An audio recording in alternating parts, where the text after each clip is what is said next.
Hello and welcome back to Timberborn. Apologies for the delay in getting this episode out. I've been visiting family for my cousin's wedding and yeah, it's pretty hard to edit while celebrating. So still, we're back with hopefully much better sound quality than last episode, and today we're going to be looking at District 2. District 2 is a little bare bones at the moment, so let's expand that out over this episode and we'll make it into a functional place for the beavers to live, and we also need to give it a name, so any suggestions for what it could be in the comments would be lovely. Our water gates and pumps at the bottom of the river that we finished off last episode are working just fine, and the water pumps have been kicking in during the droughts just as designed to give us that little bit more water. So let's head over to District 2 and get this build going. Okay, so we're back in. A drought is about to start, which means we're going to have to keep an eye on the river just south of here. Make sure everything's fine. And let's talk about District 2. District 2 is going to be our big production area. We are going to want a lot of growth in this area. We're going to want a lot of production in this area. It's mostly going to be timber. So yeah, District 2, all about them logs and all about that production. So, let's start off here with some platforms like that. And, oh no, there were triples, I want doubles. Let's just get rid of these and put in the proper ones.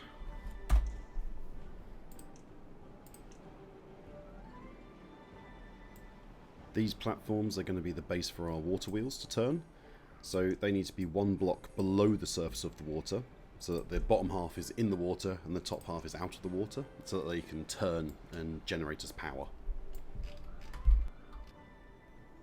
Alright, so we'll just pop down a couple of water wheels here, and that should give us a good base. And to start with, we are going to want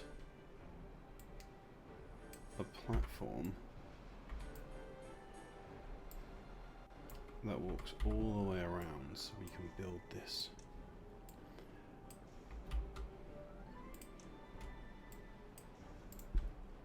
Now that we have the water wheels in place, we're going to install a wind backup system, and they can't be placed very close together.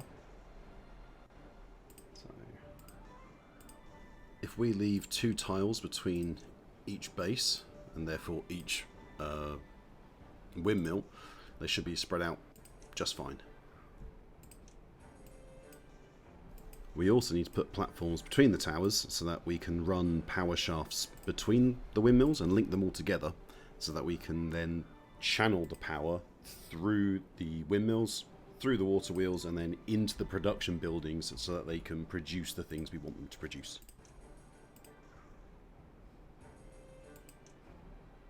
And we're going to place these junctions in, so the power system will look like this.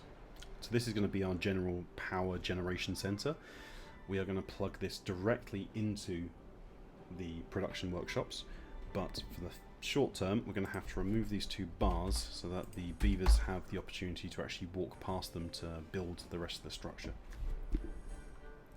We're definitely going to need a lumber mill. We are definitely going to need gears. We're going to go in for a paper mill as well.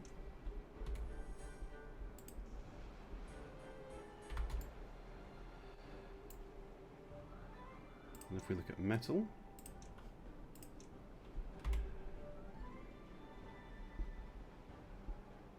okay, the smelter is slightly longer, so let's place these in.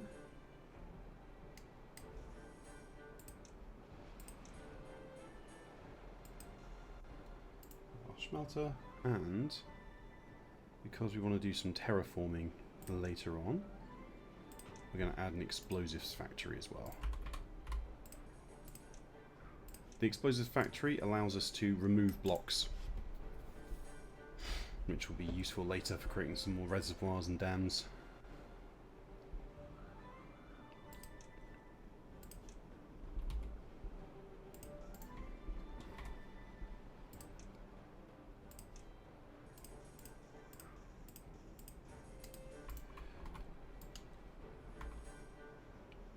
So we're going to have a full production area there.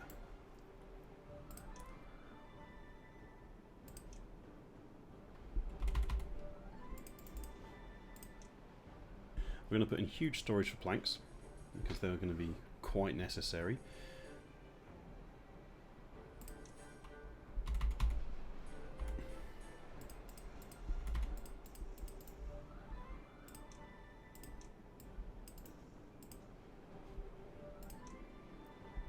But for gears, paper,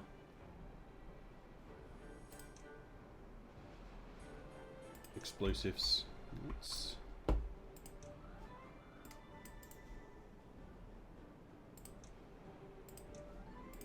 add a printing press as well. Gears, paper, explosives, and books. We will, however, get a much larger store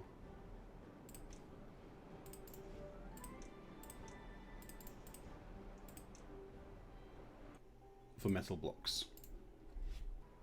We'll just throw some trees down here, and then once we've got them, we'll have a look at the collection flag and see where can they reach, and then we'll just trim off the excess.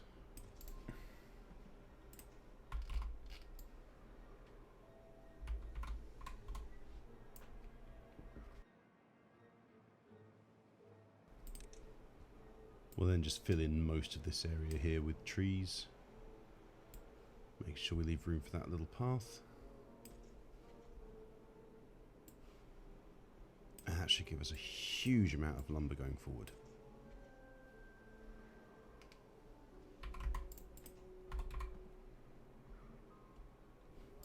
It's all oak trees here, so each one is worth a very large amount of lumber.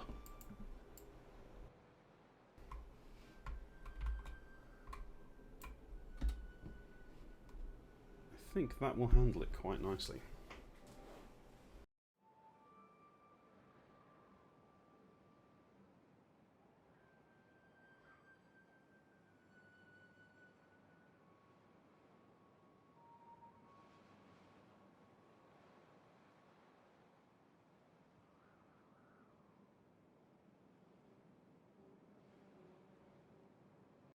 While I was waiting for the build, I neglected the river.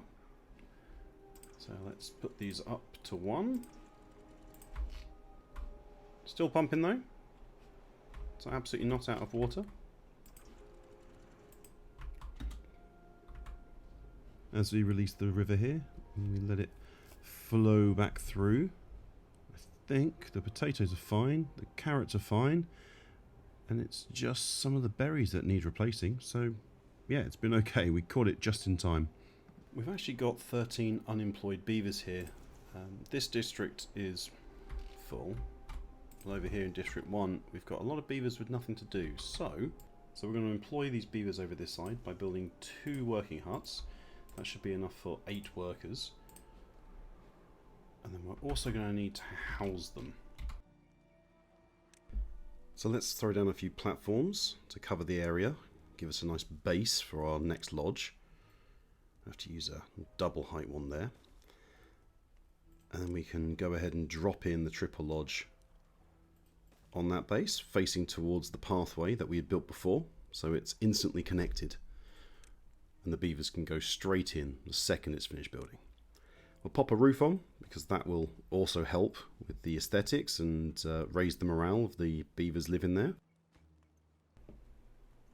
We're going to use the height selector tool here to just lower this down so we can see the bases. I'm going to assign a high priority to these so that they are built quicker. And as we come up, yes, the roof doesn't need a high priority. We want this home built quickly, and then we want these built quickly as well. To employ some of the unemployed beavers in the Citadel, we're going to increase the number of workers in the district crossing on the Citadel side. This is going to really help District 2 because the lack of resources in terms of wood, plants and gears is what is slowing down construction on this side. future treacle here, as past treacle didn't deem it fit to comment on this, but I completely missed the riverbed drying up on the playthrough and spotted it the next day. So I've just released the dam here just to refill that with water and really hope that the crops haven't dried out. Right, back to the construction duties. With the completion of the builder's hut, we're going to need some more people. So if we head to our migration tab, we'll increase the district by 4. And 4 more beavers will be in this job. This is going to double the construction speed of the project.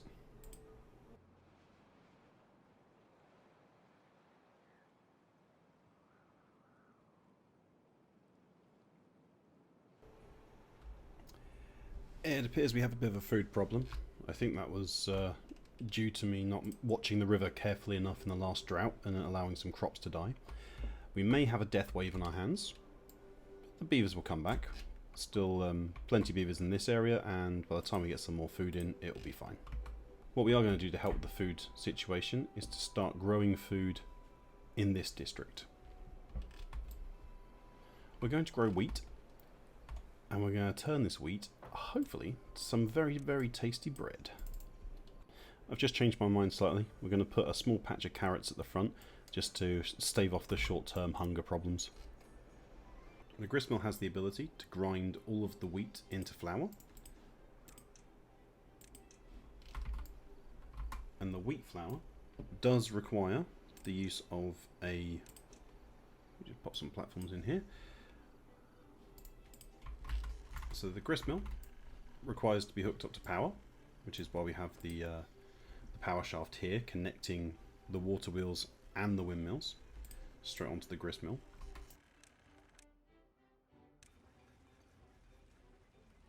We also require the bakery to turn the wheat into bread.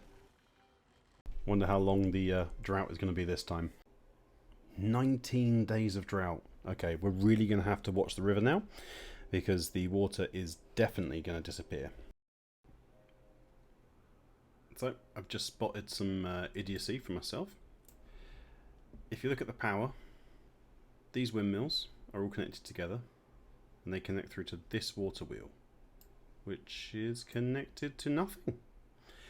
They need to be connected through this water wheel to connect to the row of buildings. So, I'm definitely going to add myself a power shaft in here. And this will connect through to here, which will connect through to all of these, which will connect through to here, which will connect through to the power production buildings. I could also put a power shaft here, but the beavers have no easy way to reach it, because this building has been built. Before this building had been built, they could have walked around the back and installed it. I would have to add another pathway through here for them to come through to reach, or I could simply destroy this, build one here, but it's much simpler just to build one in there. Super high priority. It looks like our wheat has started to come in, so we really need to finish the mill and the bakery now so that we can start making some lovely, lovely bread.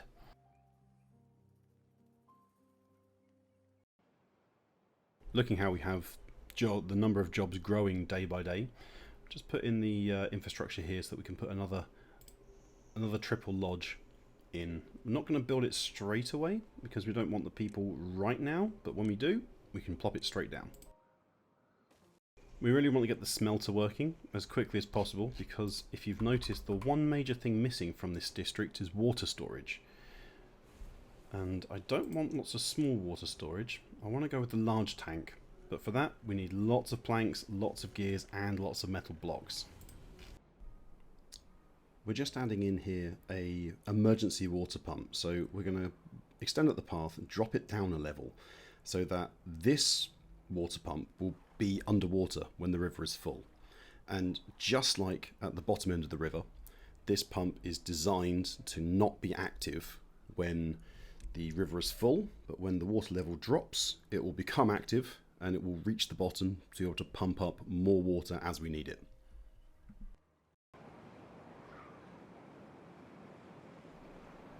The riverbed's just dried up again, so think it's a good time we tried the water towers, or the irrigation towers, just to make sure that they cover the area effectively. They do need to be refilled by some beavers before they... There we go. And it looks like they've got fairly solid coverage across the whole area. I mean, these trees, yeah, they're not covered, but they've got 13 days until they die, and the drought is only lasting for another 5 days, so we should be fine. Some of you more eagle-eyed viewers might have noticed a little construction project happening in the background throughout the episode, which we have only a couple of blocks down, but it's beginning to take shape. This is the beginning of a much larger project, but right now it's just going to be a simple dam that should help us with a little bit of water retention through the droughts. And yeah, we'll see it take shape as the episodes progress. And on that note, I think we'll cut the episode out here today, and we'll see you next time for another episode of Timberborn. Ta-ra!